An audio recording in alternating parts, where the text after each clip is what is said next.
ঢালিউডের গণ্ডি পেরিয়ে এবার টলিউডে ওপার বাংলার জনপ্রিয় অভিনেত্রী শবনম বুবলী। ফ্ল্যাশব্যাক সিনেমায় অভিনয় করছেন তিনি। বাংলাদেশে আলোচিত হওয়ার পর এবার তিনি পশ্চিমবঙ্গের টলিপাড়ার মাটি তোলপাড় করতে এসেছেন। জয়া আহসানের পর বুবলী হলেন বড় পর্দার সেই অভিনেত্রী যাকে নিয়ে কৌতূহল ছড়িয়েছে সীমান্তের সীমানা।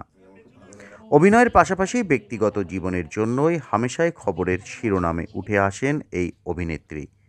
শীতের কলকাতা কনকনে ঠান্ডায় যখন কাঁপছে, তেমন এক রাতে প্রথম বুবলীকে দেখা গেল খোলামেলা পোশাকে। শরীরে গরম কাপড় না জড়িয়ে কলকাতাকে মুহূর্তের মধ্যে গরম করে দিলেন বুবলী। অভিনেত্রীর অভিনীত ফ্ল্যাশব্যাক সিনেমার প্রতিবেদন লিখতে গিয়ে নিজেই চলে গেলাম বুবলীকে প্রথম দেখার ফ্ল্যাশব্যাকে। বুবলীর সঙ্গে ছবিতে অভিনয় করছেন টলিউডের দুই জনপ্রিয় অভিনেতা কৌশিক গঙ্গোপাধ্যায় এবং সৌরভ দাস। ছবিটির পরিচালনা করছেন রাশেদ রাহা। চিত্রনাট্য এবং ডায়লগ লিখেছেন খায়রুল বাশার নির্ঝর, আর গল্প লিখেছেন রাশেদ রাহা। ফ্ল্যাশব্যাক ছবিতে অঞ্জন নামক এক চরিত্রে দেখা যাবে কৌশিক গঙ্গোপাধ্যায়কে।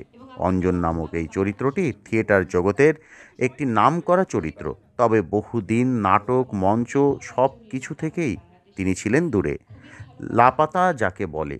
কিন্তু মঞ্চ থেকে দূরে থাকলেও অভিনয় কিন্তু মোটেই ছাড়েননি অঞ্জন। সে নাটকের মঞ্চের বদলে এখন বাস্তবে অভিনয় করে।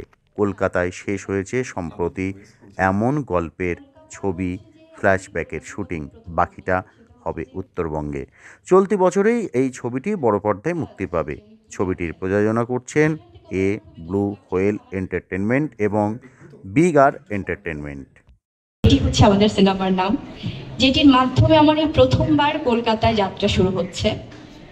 আমি বলবো যে আমার এই 8 বছরের জার্নিতে আমি বাংলাদেশ ফিল্ম ইন্ডাস্ট্রিতে কাজ করছি, আমার সেই সৌভাগ্য হয়েছে। এবং বেশ কয়েকটা প্রজেক্ট নিয়ে কথা হয়েছিল অনেকদিন এই গত কয়েক বছরে, কিন্তু আমার কেন যেন সবকিছু মিলে হয়ে উঠছিল না। তো আমার কাছে মনে হচ্ছিল যে I was waiting for something special, যেখানে অ্যাজ আ বুবলী আমাকে যখন বাংলাদেশের দর্শকরা দেখবে। এবং এখন তো ডিজিটাল যুগ, এখন আমাদের অনেক ফিল্ম কিন্তু ওটিটি প্ল্যাটফর্মে চলে আসে, এবং সেই সুবাদে আমার এই প্রিয় কলকাতাবাসীরাও কিন্তু দেখে এবং রেসপন্স করে।